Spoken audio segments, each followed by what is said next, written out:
आपके चरण का चिन्ह बन गया है प्रभु। अपने भक्तों के हित के लिए मेरी बस एक ही इच्छा है, ऐसी चिन्ह मेरे हर भक्त के हृदय पर हो। आपके पद चिन्ह तो सदैव से ही आपके भक्तों के हृदय पर छपे हुए हैं प्रभु, पर इस पहाड़ी ने भी अब इसे अपने मन में बसा लिया है। तो युगों युगों तक इस पहाड़ी को चरण पहाड़ी के नाम से जाना जाए। तो युगों युगों तक इस पहाड़ी को चरण पहाड़ी के नाम से जाना जाए। तो युगों युगों तक इस पहाड़ी को चरण पहाड़ी के नाम से जाना जाए।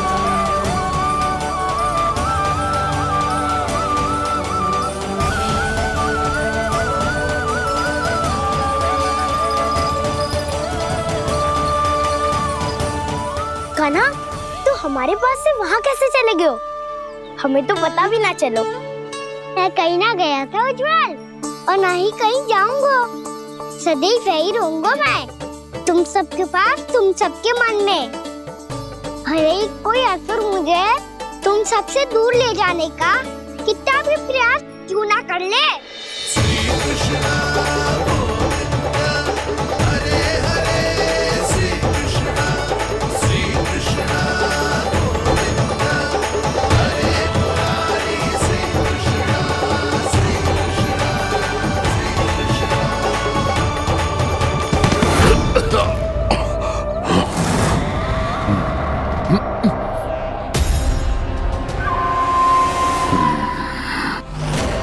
भले ही कितनी भी लीला क्यों न रच ले वो, आज उस छलिया कहलाने वाले विष्णु का सामना सच्चे छलिया से होगा।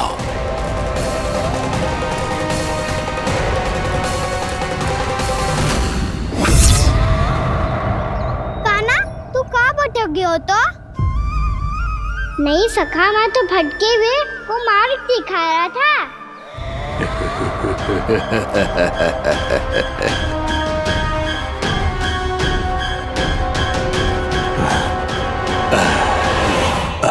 फिर से कहीं मत चले जाइयो, बहुत कठिनाई से फिर से तेरा साथ मिलो है हमें।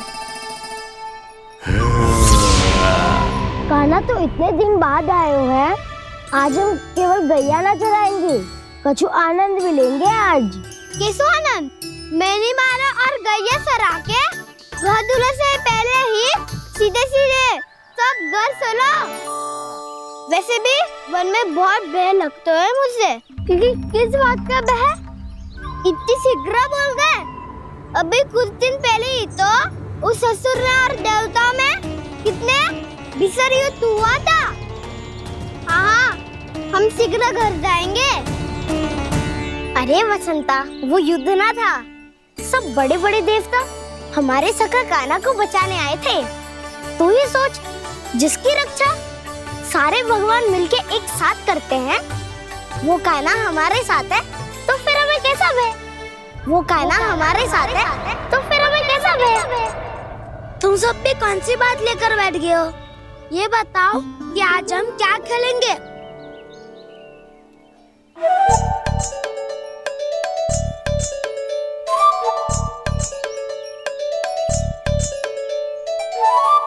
चोर प्रहरी खेले। चोर प्रहरी? हाँ, इस पे एक जन प्रहरी बनते हैं और शेष बनते हैं सब चोर। और चोर का कार्य होगा भागना और छुपना, और प्रहरी का कार्य होगा चोर को पकड़ लेना। अरे वाह कान्हा, क्या खेल बताया है। इसमें तो बहुत आनंद आएगा। ये खेल भले ही तुम सब खेलोगे बालकों, पर आनंद तो मैं ही लूंगा।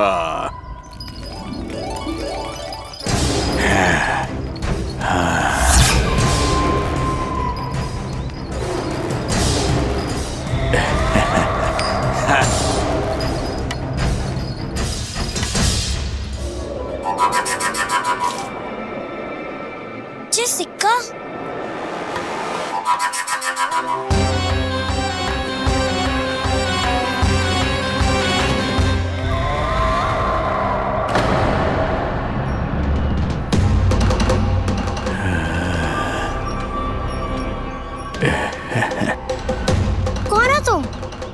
छलिया, मायावी छलिया।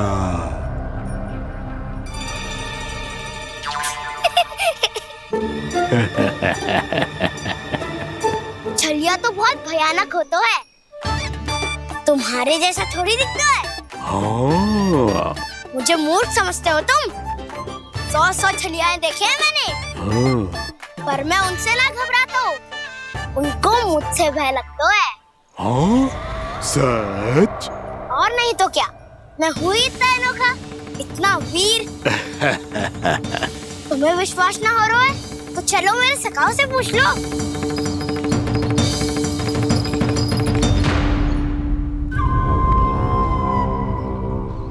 वहाँ क्या देख रहे हो? इधर देखो उज्जवल।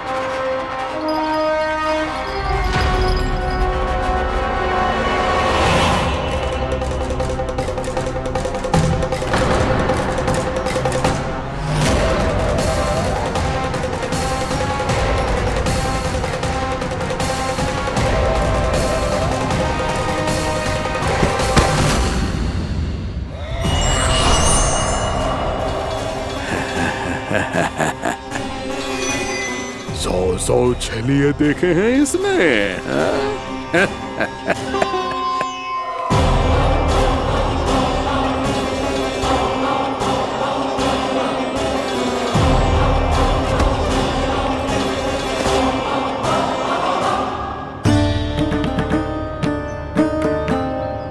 किसे देख रही हूँ कान्हा?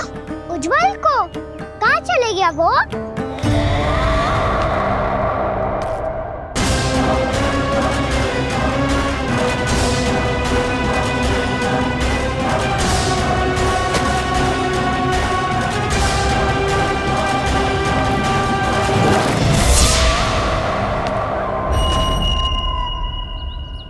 चिंता मत ही करो कान्हा, उज्जवल यहीं का ही होगा, आ जाएगा।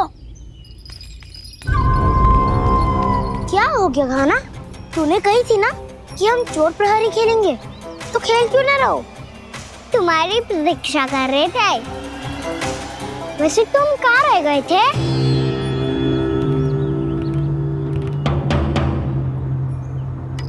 वो ये देखो ना, मुझे क्या मिला, सिक्का।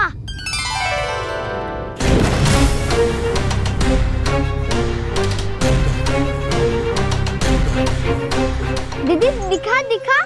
ना ना, ऐसे ना, जे सिक्का मैं उछालूंगा और जिसके हाथ में आया वो बनेगा प्रहरी और अन्य सब चोर। शिकार है। यदि मैं प्रहरी बन गया तो बहुत सरलता से इस कृष्ण को पकड़कर गुफा में ले जाऊंगा और वहीं इसकी हत्या कर दूंगा। इसे इसके ही यंत्र में फंसाना होगा मुझे।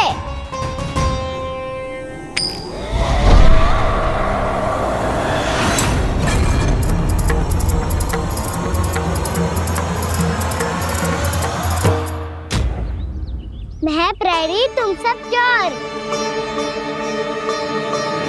कोई बात नहीं कृष्ण, अब इस उज्जवल की तरह पहले तुम्हारे सारे सखाओं को फंसाऊंगा मैं और फिर ले जाऊंगा तुम्हें।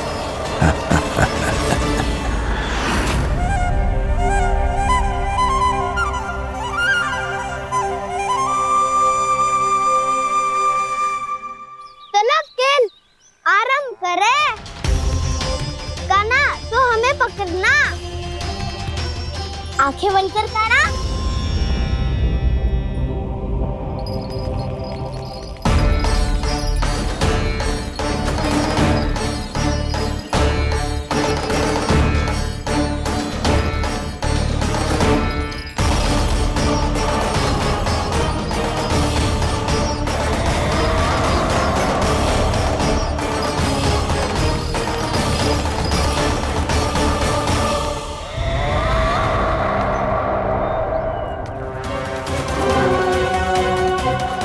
अकेला रह गया ये, अब फंस गया ये।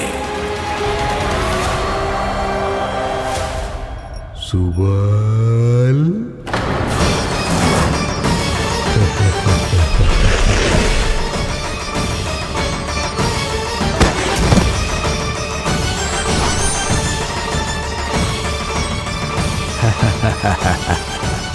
इन सब का तो मुझे पता नहीं, परंतु मुझे बड़ा आनंद आ रहा है इस खेल में।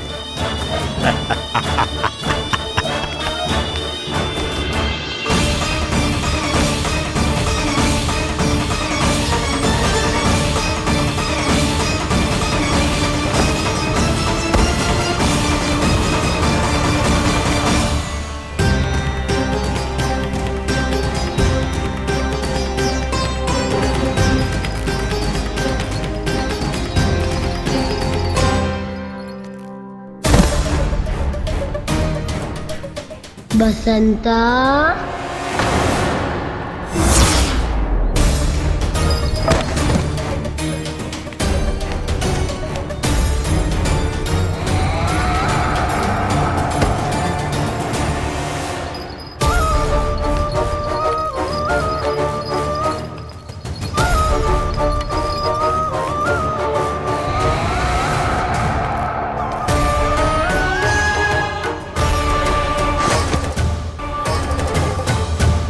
ये तो एक एक करके सभी बालकों को अपना शिकार बनाता जा रहा है।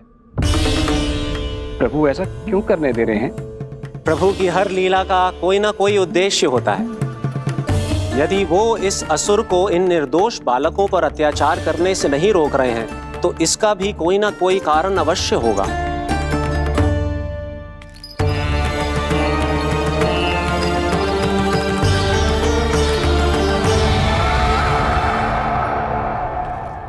श्री दामा,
अब केवल 2 ही बालक शेष बचे हैं। दोनों को पकड़कर ये खेल ही समाप्त कर दूंगा।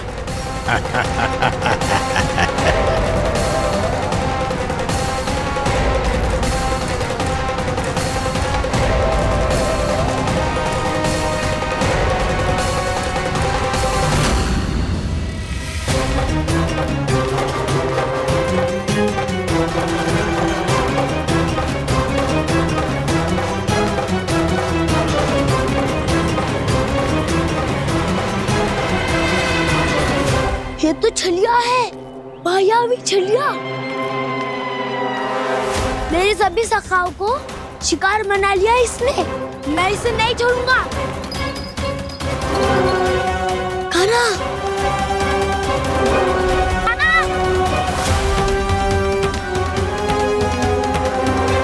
कान्हा, कान्हा।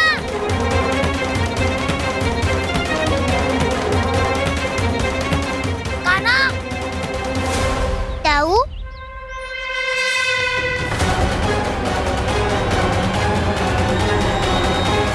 छलिया हो तुमने मेरे सखाओं का अपहरण किया है।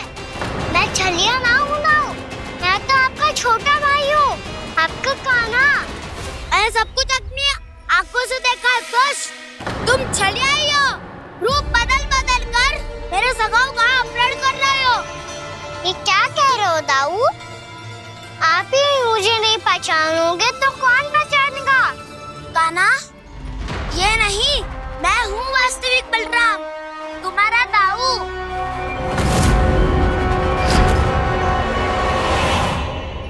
इसके भौकाल में मत आना कान्हा, ये चलिए।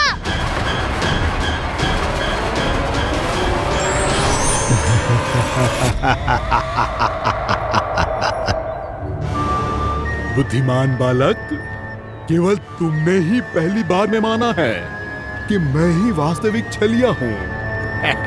पर हम तुमसे भयभीत नहीं है दस। इसी क्षण हमारे सखाओं को मुक्त कर दो। अच्छा, यदि इतना ही क्रोध आ रहा है तो जाओ, छुड़ा लो अपने सखाओं को।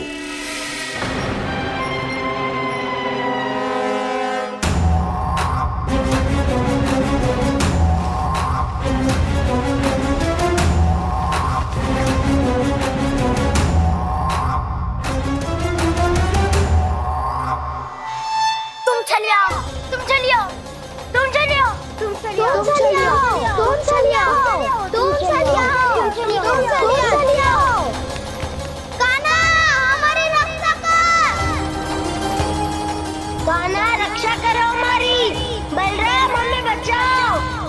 कान्हा हमारी रक्षा करो हमारी। या मैं हूँ असद, किसी का बाल भी पाका नहीं कर पाओगे तुम। बालक, पर मैंने तो पहले ही तुम्हारे सखाओं को उस कंदरा में पहुंचा दिया है। बेचारे इस समय घबरा के रो रहे होंगे, सहायता की भिक्षा मांग रहे होंगे। जानते हो तुम उन सबका अपहरण क्यों कर पाए? क्योंकि मैंने तुम्हें कर नहीं दिया, ताकि मुझे तुम्हारा सामना करने के लिए विकास मिल सके। अच्छा। जाओ, जाके सखाओं को बचाओ। इस दुष्ट के लिए मैं पर्याप्त हूँ।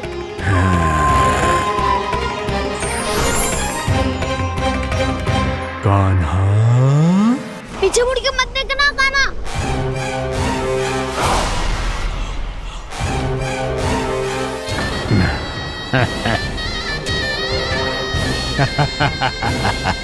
अपने सखाओं की तरह अब तुम भी फंस गए कृष्ण। अच्छी कलाकारी कर लेते हो रावणासुर। किससे सिखाया ऐसा स्वांग करना? स्वांग नहीं, माया है ये विद्या मैंने अपने पिताश्री से सीखी है। माया के महान आचार्य मायासुर। तो तुम मायासुर के पुत्र हो, पर जिसके सामने ना माया जाल बुनने का प्रयास कर रहे हो, ये माया के स्वामी है। ये मायाधर विष्णु है। ये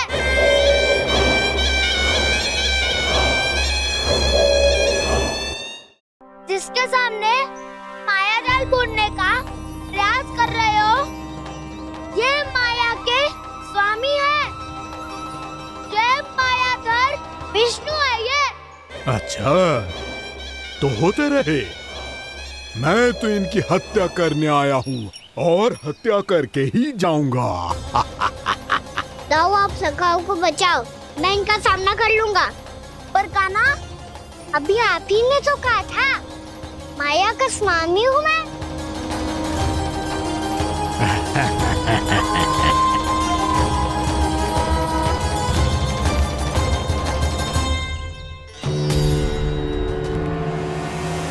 ये तो मथुरा का व्यापारी है। इसको अर्थ वो जो था वो सच में छलिया हो तो कहीं वो नंदमोहन तो ना पहुंच गया। हमें शीघ्र ही गांव जाना पड़ेगा और सबको सावधान करना पड़ेगा। चल।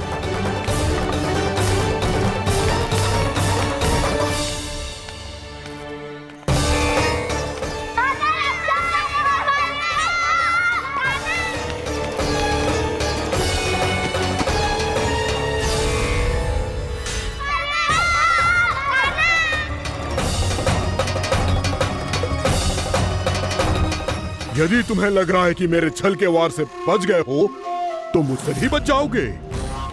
ये तुम्हारी सबसे बड़ी भूल है कृष्ण। मेरे पास बहुत सारे मायावी अस्त्र हैं जो क्षण भर में ही तुम्हें विष्णु लोक पहुंचा देंगे। तो फिर प्रतीक्षा क्यों कर रहे हो? बालक, मैं परिहास नहीं कर रहा हूँ। मुझे पता है, तभी तो कह रहा हूँ शीघ्र दिखाओ ना। मुझे तुम्हारे सारे मायावी अस्त्र देखने हैं। कैसे बालक हो तुम? मैं यहाँ खेल दिखाने नहीं आया हूँ। तो समय व्रत क्यों कर रहे हो ब्रह्मासुर? जो करने आए हो वही करो ना। अब देखो कैसे तुम्हारे प्राण एक ही वार में इस देह का साथ छोड़कर उड़ जाएंगे। मेरी मायावी अग्नि तुम्हारे भोले भाले से इस मुख को जलाकर भस्म कर देगी।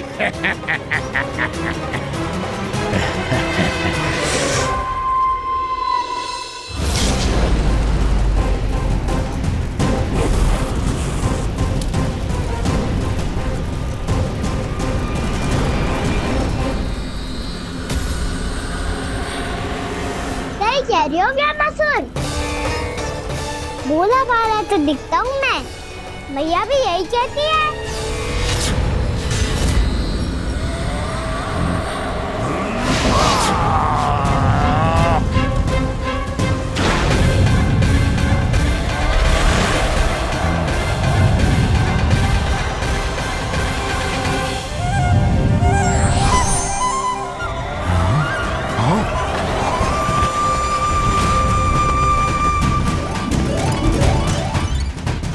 आसन को उपहार देने के लिए बहुत बहुत धन्यवाद ब्रह्मासुर।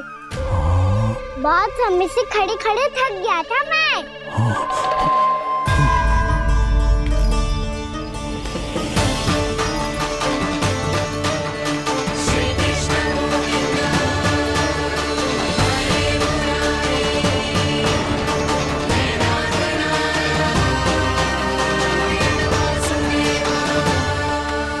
अगला अस्त्र दिखाओ ना।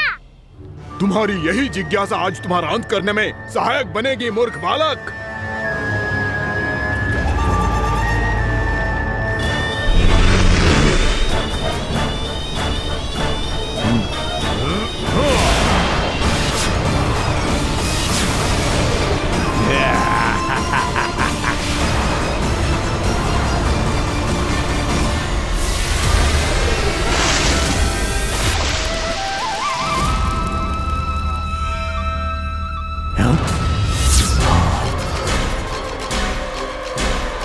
अच्छा, पर प्रक्षालन करना चाहती थे तो पहले क्यों नहीं बताया? मुस्कुराना बंद करो। तुम्हारी ये हंसी मुझे कांटों की तरह चुभ रही है। पर मैया तो कहती है कि मेरी मुस्कुराहट फूलों की तरह है।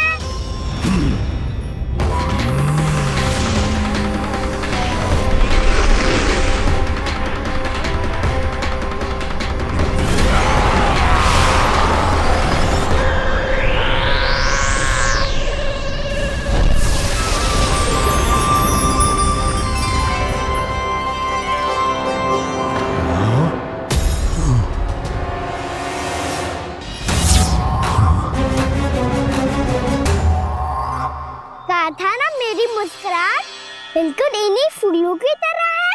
और तुम कर क्या रहे हो ब्रह्मासुर? कभी आसन दे रहे हो, कभी पद प्रक्षालन कर रहे हो और अब फूल भी चढ़ा दिए। तुम मुझ पे वार करने आए हो कि पूजा करने? तुम्हारी पूजा तो मैं अब ऐसी करूंगा कि तुम मृत्यु के बाद भी मुझे भूल नहीं पाओगे बालक।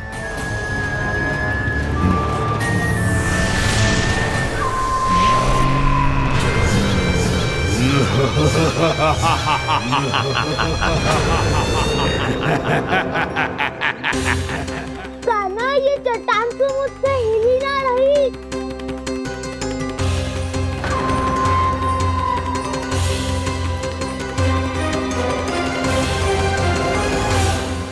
अभी कंदरा के अंदर कुछ क्षणों में ही प्राण वायु समाप्त हो जाएंगे।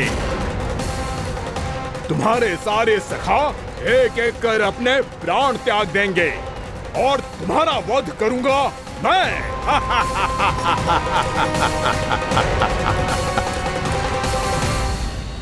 अरे सब जन बच के रहना।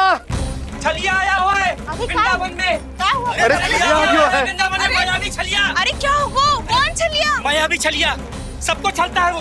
हाँ, कुछ भी कर सके है वो। बहुत भयानक। अरे भानु ठहर जरा, क्या हुआ? बहुत भयानक है वो, बच के रहना सब लोग। अरे भेष बदल ले तो है वो। हाँ। क्या हुआ? छलिया है वो। अरे मेरी बात तो बताओ। रानी भाभी, रानी भाभी, कान्हा घर पर ही है ना? ऐसे भड़बड़ा क्यों रहे हो? कोई भूत देख लियो है क्या? भूत ना भाभी, छलिया से भेंट हो गई। सच्ची का मायावी छलिया है भाभी। क्या उल्टा सीधा बोले जा रहे हो? ठीक से बताओ। अब बोलो भी। वो कान्हा के पीछे पड़ो है वो। मेरे लल्ला के पीछे? हाँ रानी भाभी, हमारे अचेत होने से पहले हमने उसे ये कहते सुना था कि वो वृंदावन आने वाला है कान्हा से मिलने। हे नारायण, मेरे कान्हा की रक्षा करना। जसोदा जी, मायावी छलिए से बचना बालकों के बस की बात ना है। जीजी, बालक वन में अकेले हैं।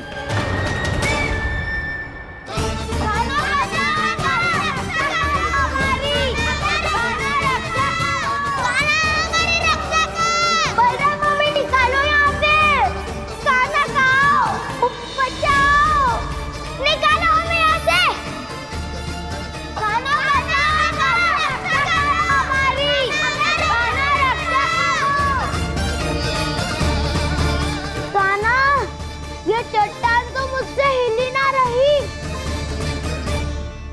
यदि मैं माया का स्वामी हूँ तो आप भी बल के स्वामी हो। ताऊ, अपनी क्षमता, अपना सामर्थ्य स्मरण करो।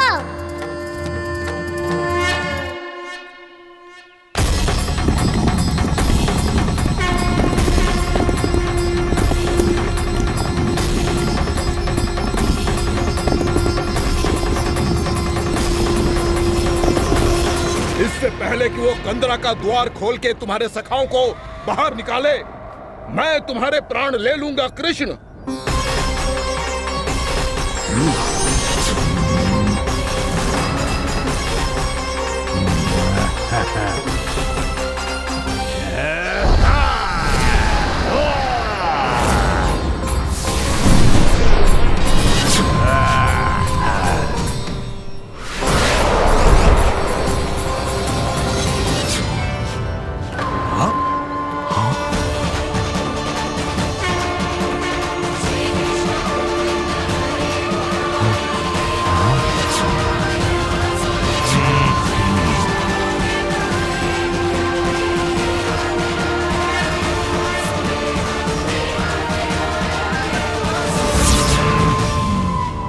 कितनी पूजा करोगे ब्रह्मासुर?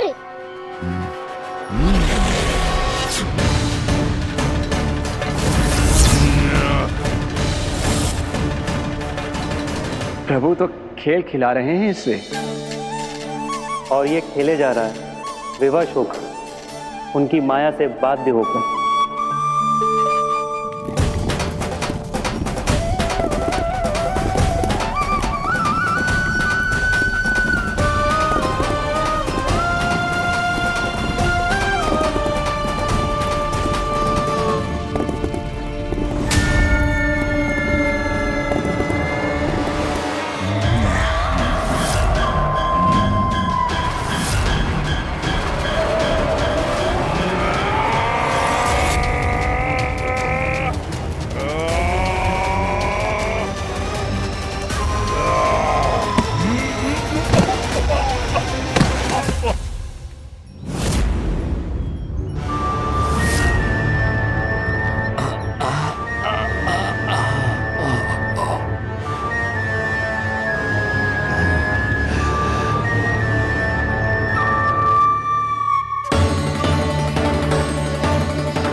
जो प्रभु के सामने माया करने आया था वो स्वयं को ही माया में उलझा हुआ पा रहा है। नारायण नारायण। लो, अब तो तुमने दंडवत प्रणाम भी कर लिया, माया भी कथा भी उपहार में दे दी। तुम चाहते क्या हो वामासुर? मेरी शरण में आना है क्या?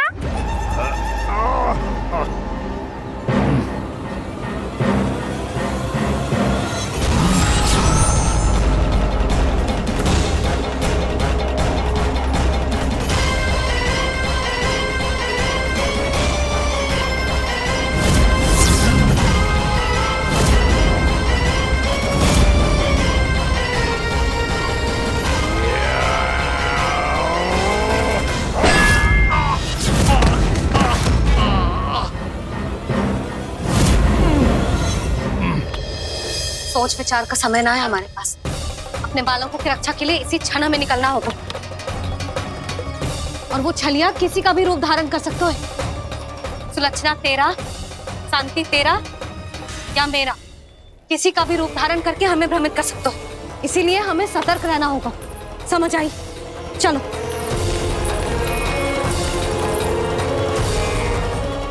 अभी भी समय है वामासुर, समझ जाओ। यदि मैया आ गई तो बात गड़बड़ हो जाएगी।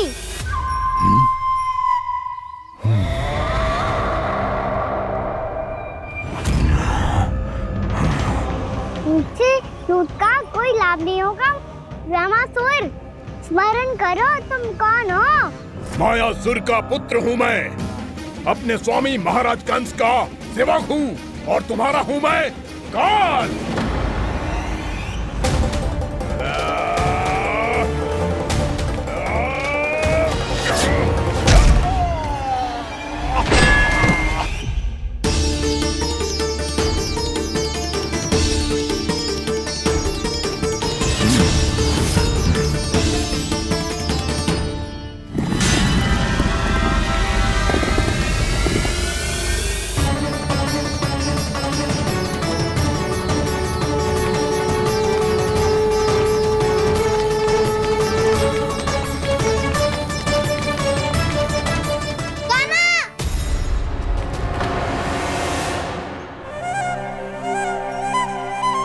बाबा कहते हैं दुष्टों को पहले बातों से समझाना चाहिए, फिर भी ना माने तो अस्त्र ना उठाना दृढ़ता होती है।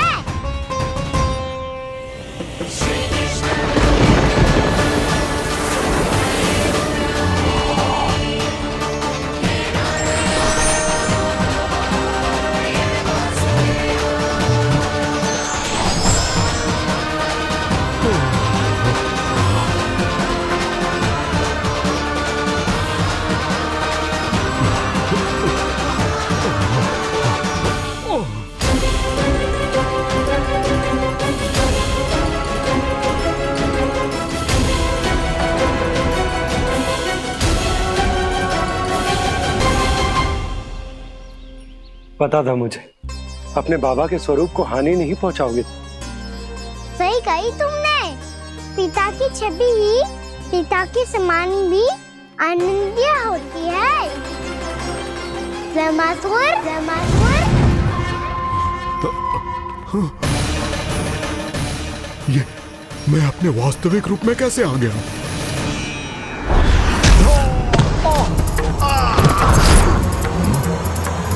मेरे बाबा का स्वरूप नहीं लेना चाहिए था तुम्हें। मैया ने सिखाया है भूल को क्षमा किया जा सकता है, पर जानबूझ के किए गए अपराध के लिए दंड ही एकमात्र विकल्प होता है। ये बार बार अपनी मैया का नाम ले रहा है। यदि मैं वो स्वरूप लूं तो अपनी मैया पर वार नहीं कर पाएगा ये।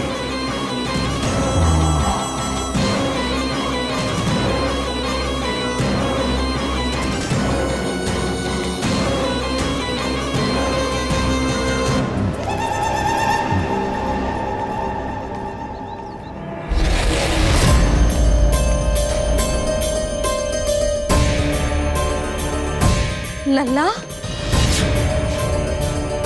मैं तेरी मैया हूँ, अपनी मैया को मारेगा? बच गया। समझाया था पर तुमने एक बार फिर से मूर्खता कर ही दी। इस पर तुमने पहले से भी बड़ी और पहले से भी भयंकर भूल किया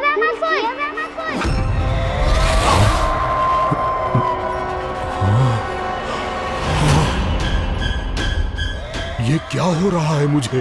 बार बार मेरा रूप क्यों बदल रहा है? ममता को समझे बिना अधिक समय तक मैया का स्वरूप हरण करके नहीं रख पाओगे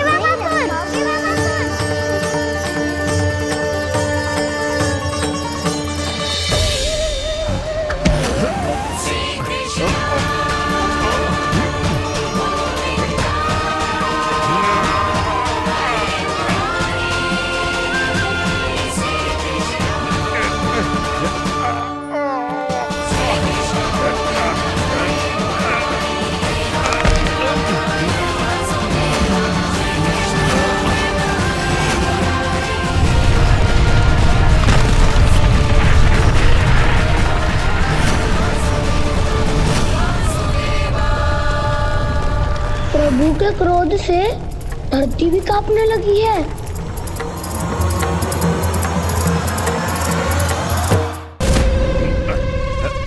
पुत्र को मारने के उद्देश्य से एक मां का रूप लिया तुमने। ये ममता का और मेरी मैया का घोर अपमान है रामासुर।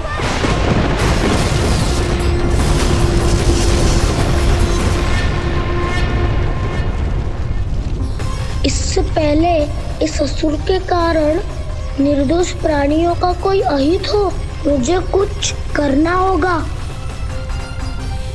यदि मैं माया का स्वामी हूँ तो आप भी बल के स्वामी हो। दाऊ, अपनी क्षमता अपना सामर्थ्य स्मरण करो।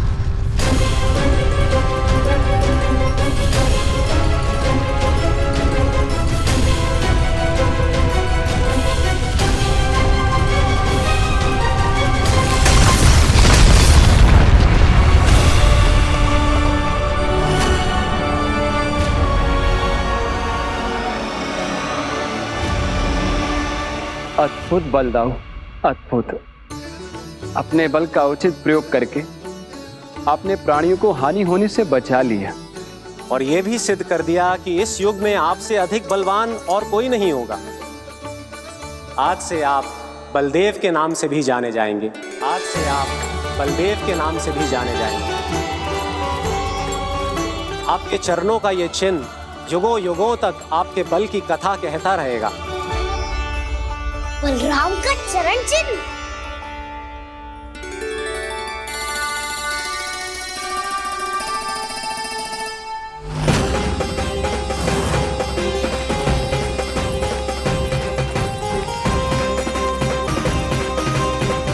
मेरी माया से आज तक कोई नहीं बच पाया है।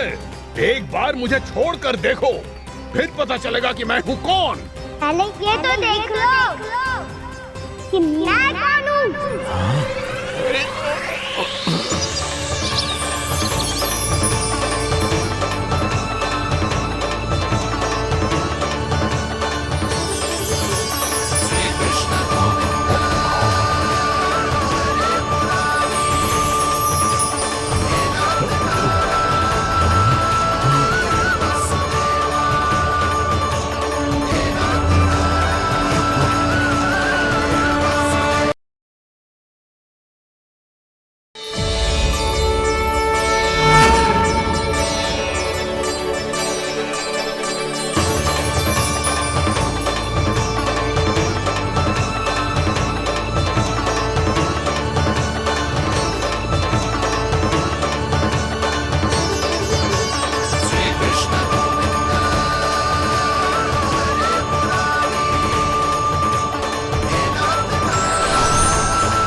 बहुत समय पहले की बात है। बहुत बड़े घुमाकर राज करते थे तुम्हें महान राजा भीमम के नाम से जाना जाता था। सब कुछ था तुम्हारे पास, पर शांति नहीं थी। इसीलिए शांति की खोज में अपना संपूर्ण राज अपने पुत्रों को सौंप कर मलय पर्वत की ओर चल दिए।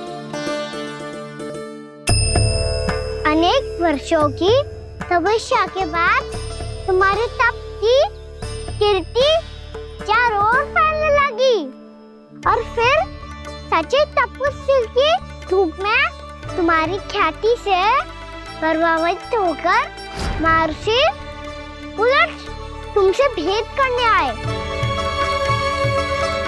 राजा भीमरथ, आपने ईश्वर की प्राप्ति के लिए सब कुछ छोड़ दिया, पर अपना अभिमान नहीं छोड़ पाए। इसीलिए मेरे आगमन पर सम्मान के साथ खड़ा होना तो दूर, मेरा अभिवादन भी नहीं किया। अभिमान तपस्वी का गुण नहीं होता है राजन, अभिमान राक्षसी गुण है। इसलिए मैं आपको श्राप देता हूं कि आप अगले जन्म में एक राक्षस के रूप में जन्म लेंगे, एक राक्षस के रूप में जन्म लेंगे। मुझे क्षमा कर दीजिए महर्षि, मैंने जानबूझकर आपका अपमान नहीं किया है। मैं तो यहाँ पर शांति की खोज में आया था। अपने भीतर के संसार में गहरे सोच विचार में डूबा हुआ था मैं। मुझे क्षमा कर दीजिए महर्षि, मुझे क्षमा कर दीजिए। अपनी भूल का आभास प्रायश्चित की ओर पहला पग होता है। मैं अपना श्राप तो वापस नहीं ले सकता, परंतु आपको एक वचन अवश्य दे सकता हूँ। जब भी प्रभु नारायण का अवतार होगा, आपको उचित समय पे वो वरदान देंगे जिसकी आप लंबे समय से प्रतीक्षा कर रहे हैं।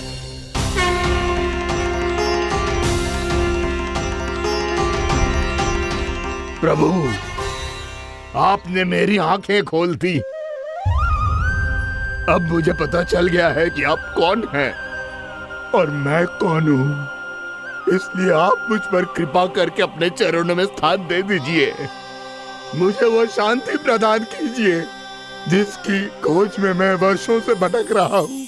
शांति तो मोक्ष में ही है, इसीलिए मैं तुम्हें मोक्ष का वरदान देता हूँ।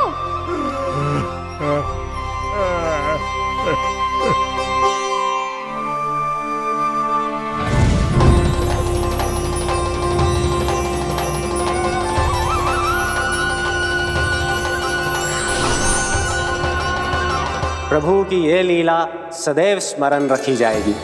इस स्थान को इनका आशीर्वाद मिलेगा और इस कंदरा को व्योमासुर की कंदरा के रूप में पहचाना जाएगा। भविष्य में अनेक ऋषि मुनियों की शरण स्थली बनेगी ये कंदरा। दीदी, ये कोई साधारण बालक ना है। ऐसा चमत्कार कोई साधारण बालक थोड़ी ना कर सकते हो।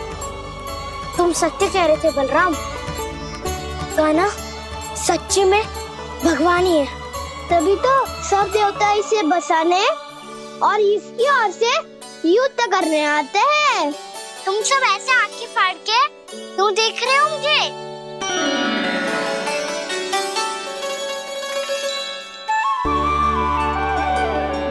बलराम, तुम बलवान हो और कान्हा भगवान है। दूर दूर तक कोई दिखाई न दे रहा है। ना जाने किस हाल में होंगे बालक। कहीं हम ही तो मार्ग ना भटक गए शीघ्रता के चक्कर में। अब तो एक पग भी ना चलो जा रहे हो। जल, किसी के पास जल है क्या? कंठ तो मेरा भी सूख रहा है मौसी। भाभी, निकट ही जमुना जी है, कहूँ तो वहाँ से जल ले आओ। मैं भी जा रही हूँ भाभी, एक से भले दो। हाँ चल, शीघ्रता से आओ। हाँ।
जानकी, जानकी,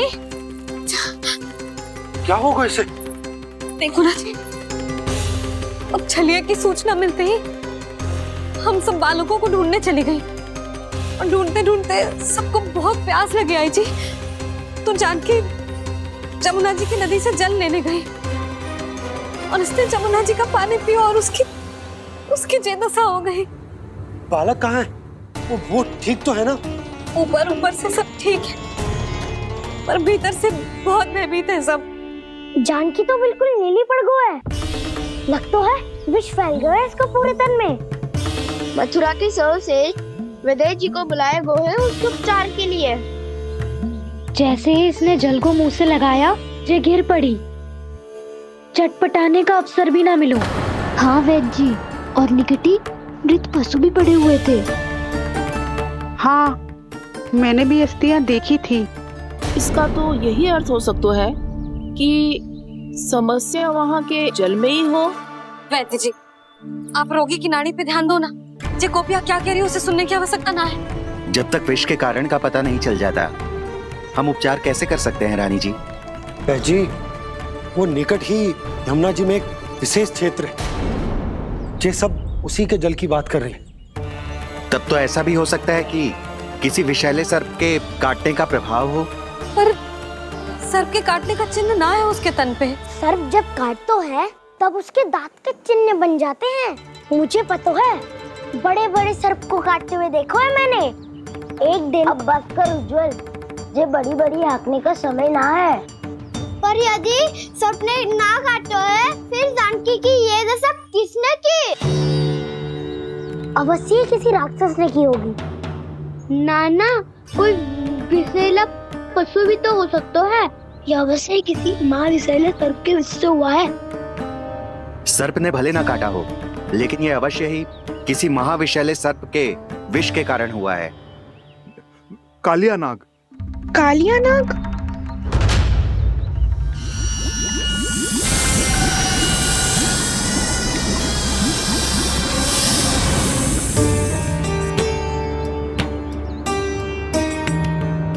संकेतों से तो ऐसा लगता है कि जानकी ने कालिया नाग के क्षेत्र के विशाल जल पी लियो है। कालिया नाग एक लोक श्रुति है, कल्पना में गढ़ी हुई एक कथा, और कछु न है। हमें जाके पता लगाना पड़ेगा। पर हमें वहां जाने से मना किया है ना बड़ों ने। उज्जवल सही कह रहे हो है। इस समय जानकी के स्वास्थ्य से अधिक महत्वपूर्ण और कछु ना है। जानकी हमारे लिए ही जलाने गई थी जी। ना मैं उसे जाने देती ना जैसा वो तो। वैद्य जी, आप शीघ्र कछु करो, कैसे भी कछु भी करो, पर इसके प्राण बचा लो। यशोदा, धैर्य रखो, श्री नारायण पर विश्वास रखो, वो सब ठीक कर देंगे।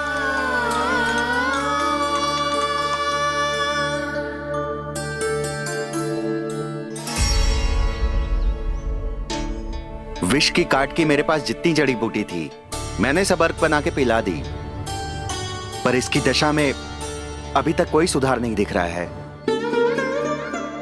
यह अंतिम जड़ी बूटी है। अगर इससे भी चमत्कार नहीं हुआ, तो फिर जो नारायण की इच्छा।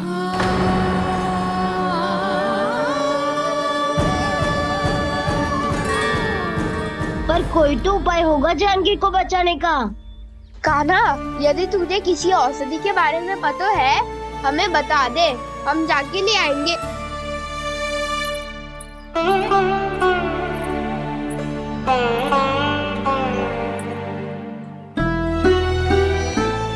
हे नारायण, हे प्रभु, मेरी जानकी के प्राण बचा ले प्रभु।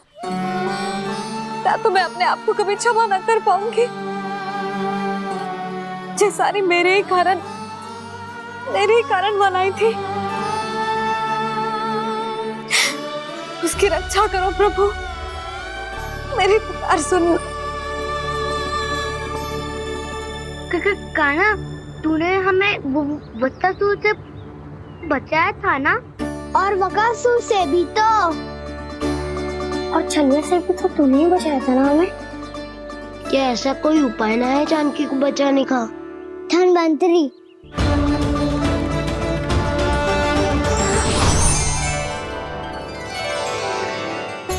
मैं आ गया हूं प्रभु, चिंता मत कीजिए, आपके आदेश का पालन अवश्य होगा। यशोदा मैया,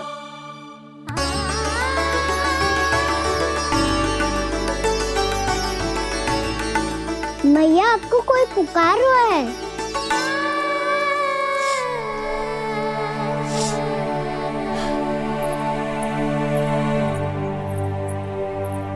चिंता मत करो मैया, अब धनवंतरी जी आ गए हैं, वो सब संभाल लेंगे। धनवंतरी जी कौन है? जिन्होंने संसार का आयुर्वेद दिया, आरोग्य के देवता, वे श्री नारायण के अवतार।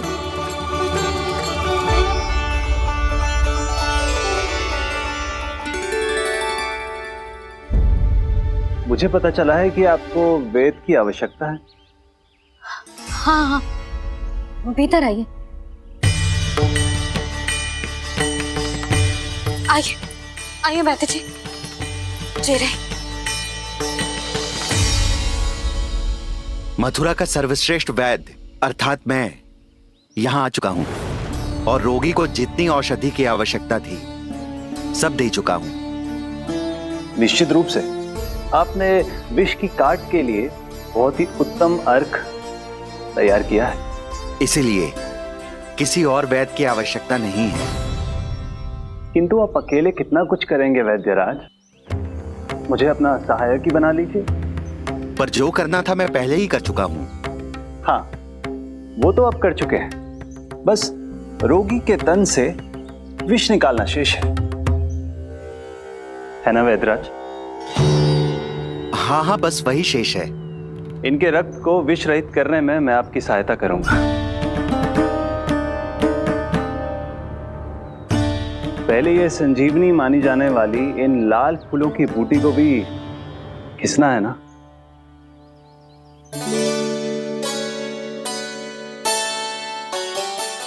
हाँ हाँ, तुम सही कह रहे हो, इसे अच्छे से घिसो।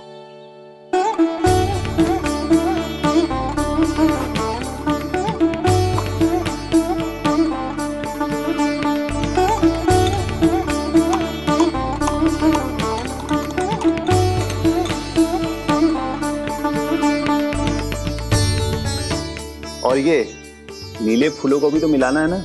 हाँ हाँ, अच्छे सहायक बन सकते हो तुम, ऐसे ही श्रम करते रहो।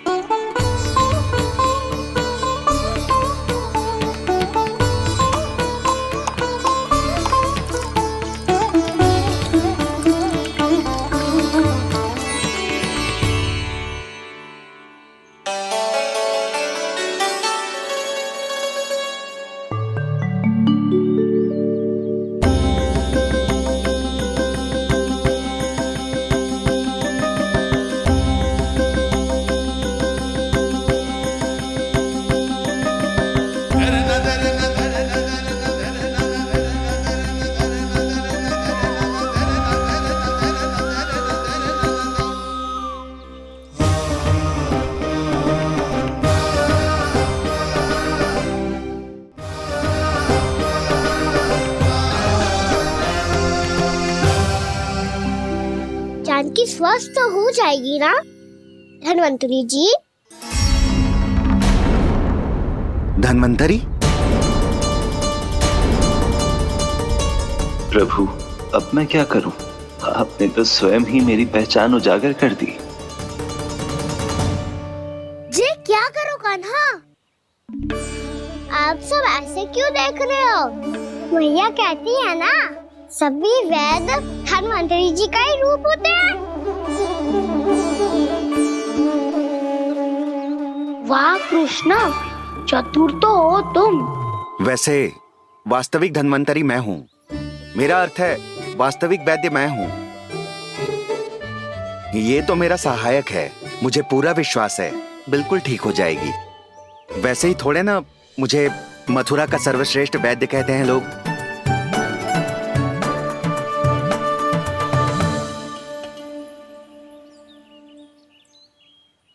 जसोदा भाभी। जसोदा जी, जानकी को चेतना आ गई। जानकी, जानकी, जानकी, तू ठीक है ना? क्षमा करना भाभी, मैं आपके लिए जल ना ला पाई। बस बहुत भूख लगी है। मैं अभी कछु लाती हूँ। जानकी, माखन खाओगी?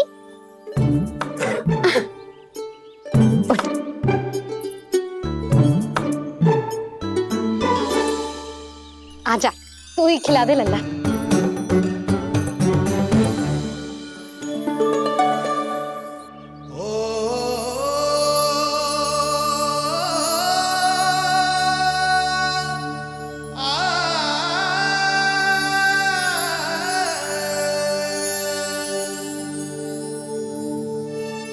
तुम सब मेरे लल्ला को माखन चोर कहती हो ना? आज देखो, अपना ही माखन जानकी को खिला रहे है।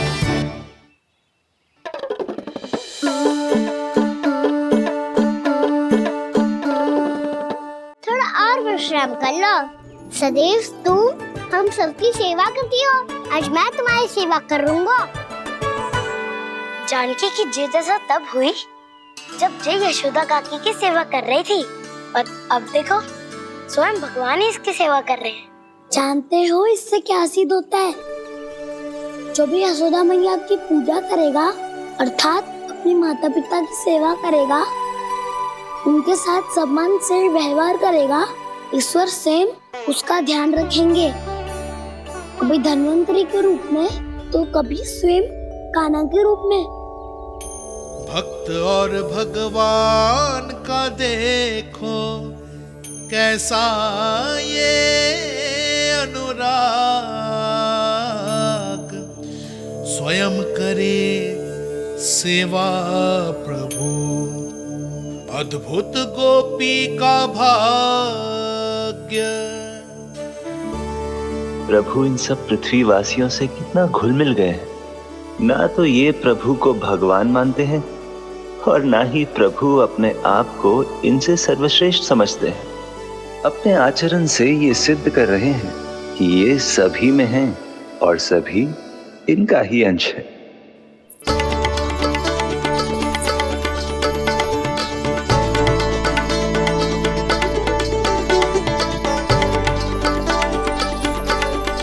प्रभु, अब मुझे जाने की आज्ञा दीजिए।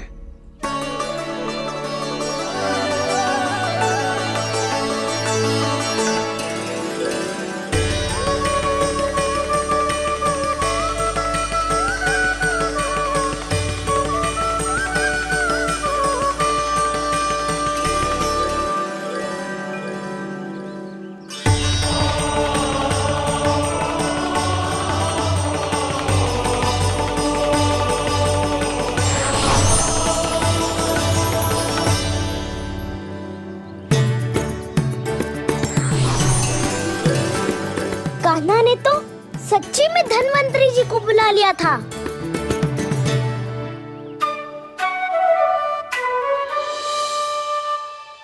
जब से कान्हा का जन्म हुआ है ना, मैं तब से देख रही हूँ, तब से हम पे कोई भी संकट आती है ना, तो अचानक से कोई अपरिचित हमारी सहायता करने आ जाता है, और जाते समय कान्हा की आज्ञा लेके जाते है, और कभी कभी तो इसे प्रभु बोल के जाते है। बाबा संभालो।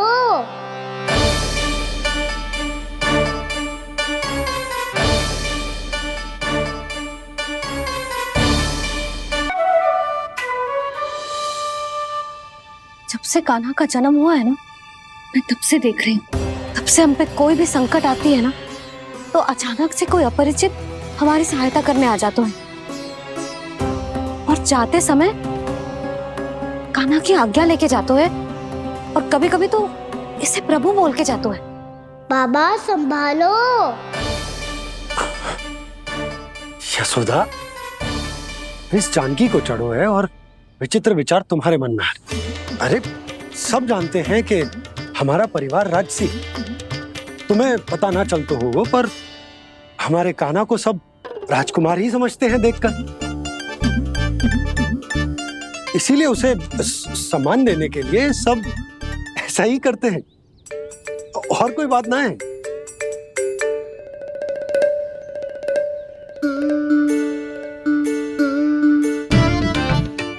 अब जे मेरे लल्ला को ऐसे क्यों घूर रहे हैं? बुरी दृष्टि लगाएंगे क्या? वैद्यराज जी, आपके सहायक तो गए, अब आप यहाँ क्यों हो? वो क्या है ना, मैं अपने रोगी का निरीक्षण करके पूरी तरह से संतुष्ट होकर ही जाता हूँ।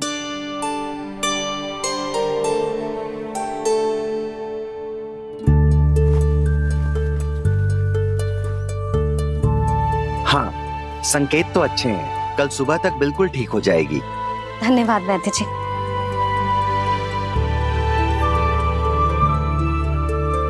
बस तो फिर हम कल पकड़ पकड़ाई खेलेंगे जानकी।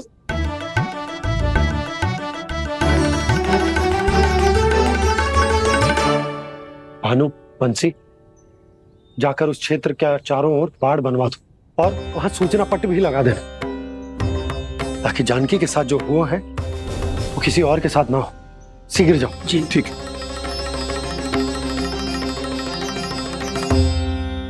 बाड़ और सूचना पट लगवाने से समस्या का समाधान नहीं होगा बाबा। निर्दोष पशु सूचना पट देखकर भी कुछ समझ नहीं पाएंगे।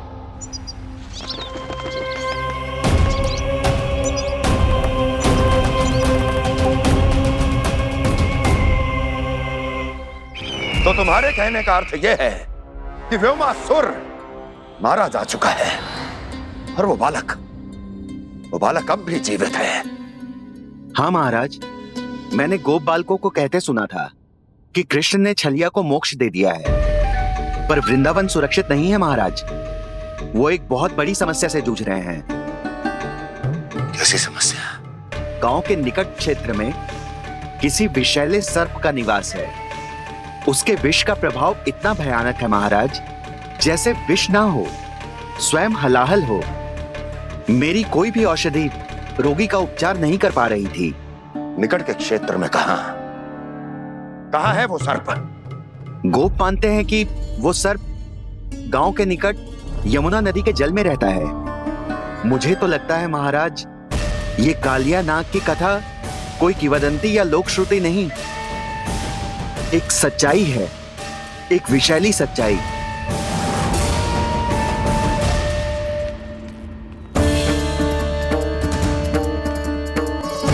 कालिया का सामना करने का समय आ गया है, पर उससे पहले मुझे बुलाना होगा उन्हें।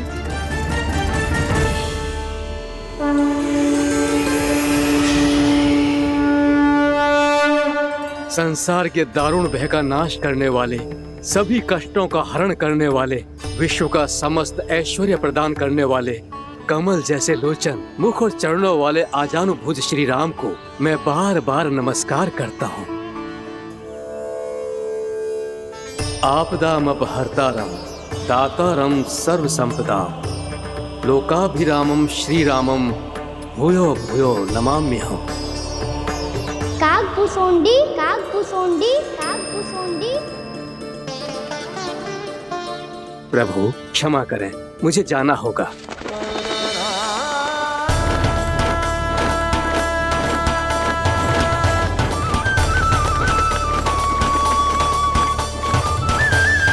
प्रणाम प्रभु।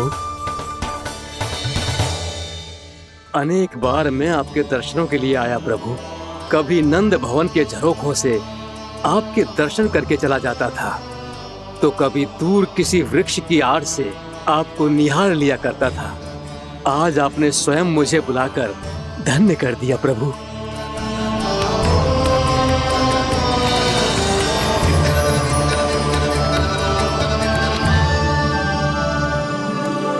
मैंने आपको यहाँ एक विशेष कारण से बुलाया है। आपके श्राद्ध से इस कालिया नाग को मुक्त करने का समय आ गया है। ये तो बहुत ही उत्तम समाचार है प्रभु। इतने वर्ष बीत गए, मुझे आज भी स्मरण है वो दिन जब मैंने उन्हें श्राप दिया था। अपने क्रोध पर नियंत्रण खोकर बहुत बड़ी भूल कर दी थी मैंने प्रभु। बीती हुई घटनाओं पर दुखी होके कोई लाभ नहीं है। हमें भविष्य की ओर देखना होगा।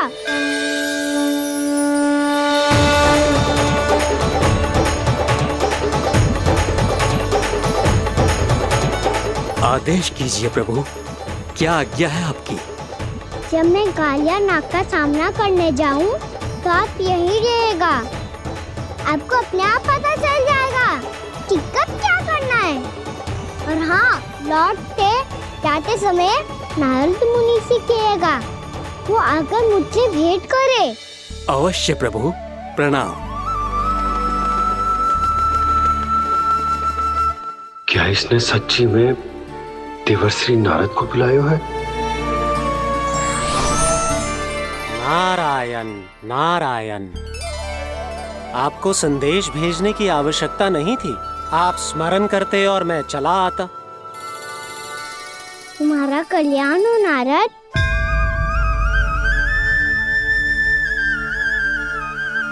मैंने तुम्हें एक विशेष कार्य के लिए बुलाया है। आज्ञा दीजिए प्रभु। तुम्हें एक बार फिर कंस से भेंट करनी होगी। विचार कीजिए महाराज, क्या आप बिना किसी शंका के कह सकते हैं कि कौन सी पंखुड़ी पहली है और कौन सी आठवीं? उस दुष्ट से भेंट करना स्वयं कीचड़ में उतरने के समान है प्रभु। कमल पुष्प प्राप्त करना हो तो कीचड़ में उतरना पड़ता है नारद। आपका आदेश तो मैं स्वप्न में भी नहीं टाल सकता प्रभु। कंस कालिया नाग के बारे में जान गया है, पर वो उसका सामना करने का साहस नहीं कर पाएगा। मैं आतुर हूँ प्राप्ति, मूर्ख नहीं। मेरी बुद्धि फिर नहीं गई है।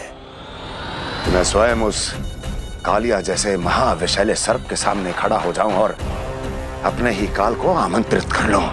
तो फिर अपने लाभ के लिए उसका प्रयोग करने का कोई और उपाय सोचिए स्वामी।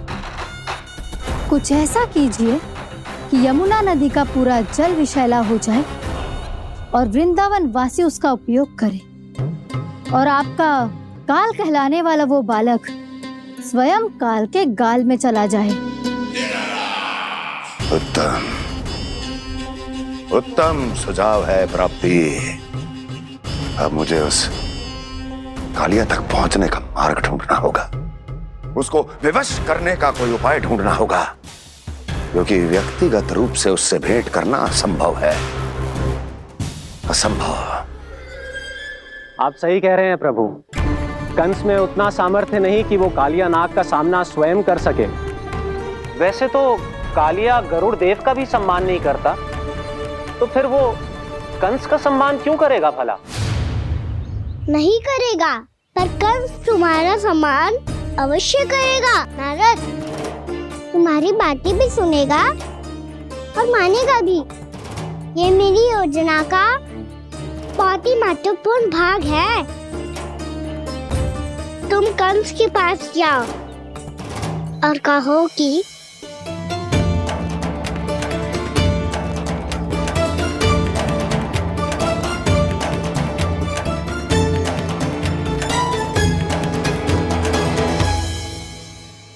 संतान अपने माता पिता को तीर्थ का सौभाग्य दिलाती, पर मेरा लल्ला कितना महान है कि उसने हमारे घर को ही तीर्थ बना दिया।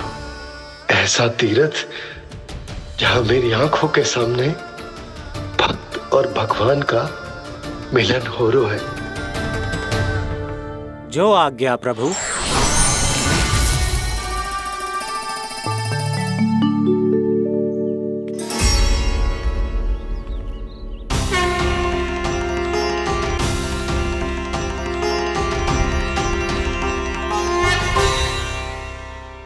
बाबा। कान्हा, ये सब क्या चल रहा है? पहले काक भुसुंडी जी और फिर जे नारद जी। क्या योजना बना रहे हो तुम? कान्हा, बता ना लल्ला, क्या सोच रहे तू? कान्हा देख, अगर तुझे अपने बाबा को ना बताना हो ना, तो अपने भक्त को बता दे। क्या सोच रहे हो लल्ला? क्या करने वाले हो आप?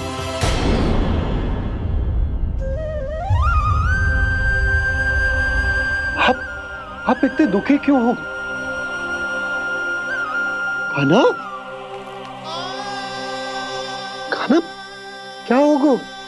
क्योंकि मुझे आभास हो गया है बाबा, समय आने वाला है। कौन सा समय आने वाला है लल्ला? इसीलिए सब कुछ बदलने वाला है। भैया को मेरा सत्य पता चल जाएगा बाबा।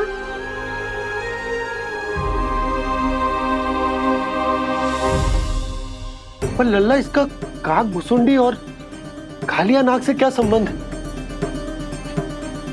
ऐसा क्या हुआ था और क्या होने वाला है?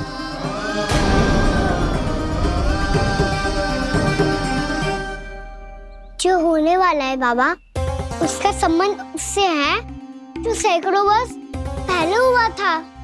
महर्षि भृगु के एक वंशज थे वेद शिरोमुनि, जो विंध्याचल की पहाड़ियों में साधना कर रहे थे। तभी वहाँ अश्वशिरा नाम के एक दूसरे मुनि आमंत्रण के बिना ही आ गए। कितना सुंदर और शांतिपूर्ण आश्रम है। यहाँ प्रभु की साधना करने में बहुत आनंद आएगा। शीघ्र ही अश्वशिरा मुनि उपस्थिति के कारण होने वाले व्यवधान से बाध्य होकर वेद शिरा मुनि ने अपनी आंखें खोली। कौन हो तुम और यहाँ क्या कर रहे हो? आपके आश्रम में बहुत शांति है मुनिवर। साधना करने के लिए बहुत ही उत्तम स्थान है ये। मैं चाहता हूँ कि मैं भी यहाँ। आप यहाँ साधना करना चाहते हैं, लेकिन इतना भी नहीं जानते कि किसी के आश्रम में प्रवेश करने से पहले उसकी आज्ञा लेनी चाहिए। आप ये भी नहीं जानते कि यदि कोई यज्ञ कर रहा हो तो बिना अनुमति के वहाँ प्रवेश करने से उसकी यज्ञ साधना भंग हो सकती है। आप क्या साधना करेंगे मुनि? आप तो साधना के योग्य ही नहीं हैं। इतना अपमान! एक मुनि के मुख से इतने कड़वे शब्द शोभा नहीं देते। मैं तुम्हें श्राप देता हूँ, जितनी विषैली तुम्हारी जिह्वा है उतने ही विषैले सर्प बन जाओ तुम। और ऐसा सर्प जो सांस भी ले तो निकट का वातावरण दूषित हो जाए। तुम्हारे इस दुस्साहस के लिए मैं तुम्हें श्राप देता हूँ कि तुम अभी इसी क्षण कौवा बन जाओ, और ऐसा कौवा जो कांव कांव करके अनर्गल प्रलाप करता रहे।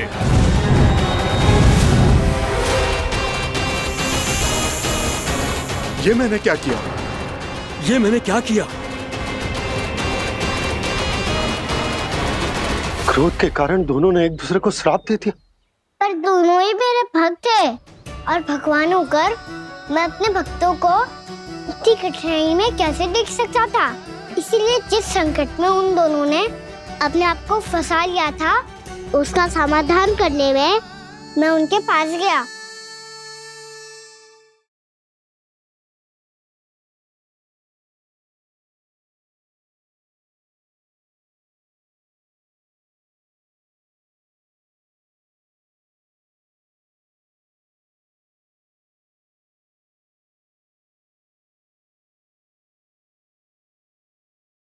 तंग करे मैया को खिजाए, खेले रूठे मनाए।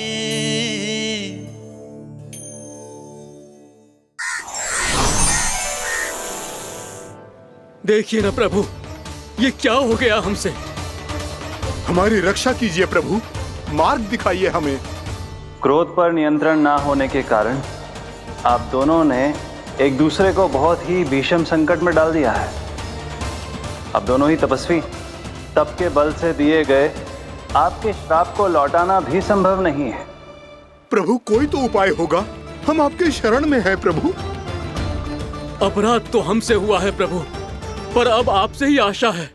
कुछ ऐसा कीजिए भक्त वत्सल, जिससे हम दोनों के श्राप का प्रभाव कुछ कम हो जाए। आप दोनों ही मेरे भक्त हैं, इसलिए आपकी पीड़ा का निवारण करने का एक उपाय है मेरे पास। वेद शिरामुनि, जब आप कालिया नाग बनेंगे तो आपको मेरे चरणों को अपने शीश पर धारण करने का सौभाग्य मिलेगा। और अश्र शिरामुनि, आप काग योनि होने के बाद भी आप श्रेष्ठतम ज्ञान और सर्वाधिक यौगिक सिद्धियों के स्वामी होंगे और प्रवचन दिया करेंगे। इसके बाद अश्वशिरा मुनि काकभूषुंडी बन गए, जिन्होंने आगे चलकर स्वयं गरुड़ देव को रामायण सुनाई। और मुनि वेदशिरा महर्षि कश्यप और देवी कैत्रियों के पुत्र कालिया नाग बनकर जल में। और अब वही कालिया नाग जमराज में, जिनके कारण जानकी के प्राण लगभग चले ही गए थे। अब कालिया नाग को उचित स्थान पर भेजने का समय आ गया है बाबा। पर ये तो अच्छी बात है कान्हा, वेदशिरा मुनि को दिया हुआ तुम्हारा वचन भी पूरा हो जाएगा, जमुना जी की शुद्धि भी हो जाएगी। इस सब के बाद भी तुम दुखी क्यों हो? क्योंकि इसके बाद मैया के सामने मेरा रहस्य खुल जाएगा बाबा। उन्हें पता चल जाएगा कि उनका बालक कोई साधारण बालक ना है। भविष्य में जो होने वाला है उसे सबके सामने घटने से रोकना मेरे लिए भी संभव ना होगा। मैया को सब पता चल जाएगा। क्या पता चल जाएगा रे मुझे?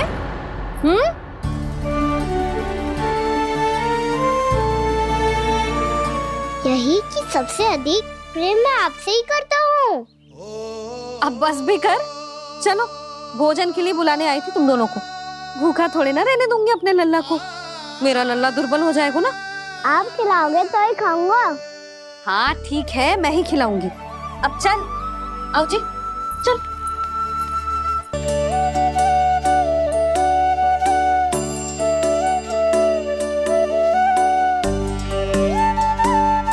मैया खेलो ना मेरे साथ। मैया सुनो ना, मेरी बात ना मानोगी? अभी बहुत कार्य पड़े लल्ला, देख जानकी को औषधि भी देने जानो है ना। औषधि मैं दे दूंगा, फिर तो खेलोगी ना आप मेरे साथ? पिछले कुछ दिनों से अपनी मैया का अधिक से अधिक प्रेम पाने का प्रयास करो है कान्हा। इसका तो एक ही अर्थ हो सकता है कि कछु बहुत बड़ो होने वाला है। कान्हा रुक जा लल्ला। कान्हा क्यों तंग कर रहा है? मैया को पहन लेना। कान्हा, कान्हा, ये क्या करो तूने?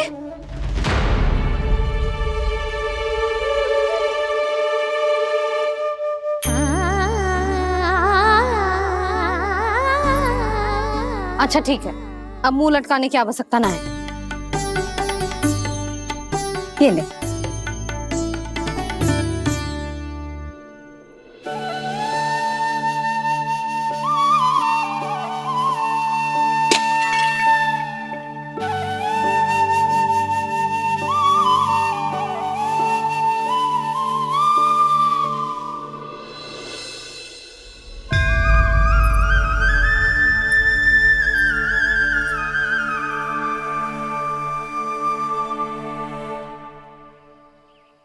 तंग करे मैया को खिजाए, खेले रूठे मनाए, लीला अनोखी करके शरारत, कान्हा दंड भी पाए।